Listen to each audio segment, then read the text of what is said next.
Conquering test anxiety. Unlock effective study techniques. Hello everyone. Test anxiety is a real challenge, but one of the best ways to combat it is through effective study techniques.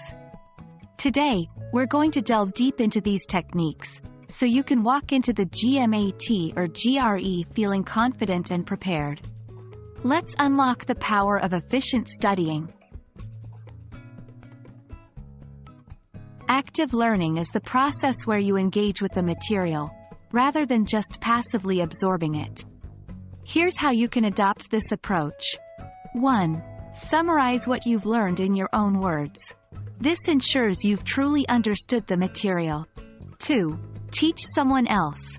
Explaining the content to another person cements the knowledge in your brain.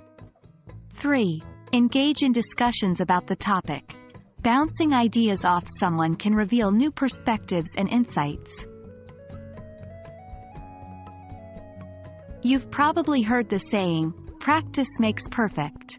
Here's how to make your practice sessions fruitful. 1. Take mock tests under real test conditions. This will not only familiarize you with the format but also build your test-taking stamina. 2. Review your mistakes. After taking practice tests, don't just check your scores. Dive deep and understand where you went wrong, and how you can avoid those mistakes in the future. 3. Set milestones and goals. Break your study sessions into smaller chunks and reward yourself when you achieve a goal. Using visuals and mnemonics can really boost your retention. 1. Mind maps. They are a fantastic tool to visualize complex ideas and see the bigger picture. 2. Flashcards.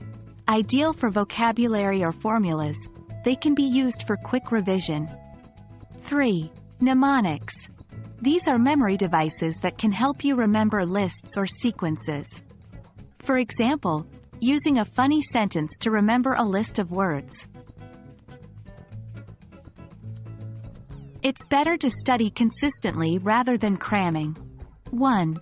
Develop a study schedule. Allocate specific times of the day to your study sessions. 2. Stick to your plan. It might be tempting to skip a day or two, but consistency will build a habit. 3. Breaks are crucial. Your study sessions should be broken down into manageable chunks, like 25-minute sessions with 5-minute breaks in between. This technique is often referred to as the Pomodoro technique. So, there we have it. 4 key strategies to enhance your study sessions and reduce test anxiety. Remember, the key is to understand the material, practice regularly, use memory aids, and remain consistent. Best of luck with your GMAT or GRE preparation, and we hope this video has been a stepping stone towards your success.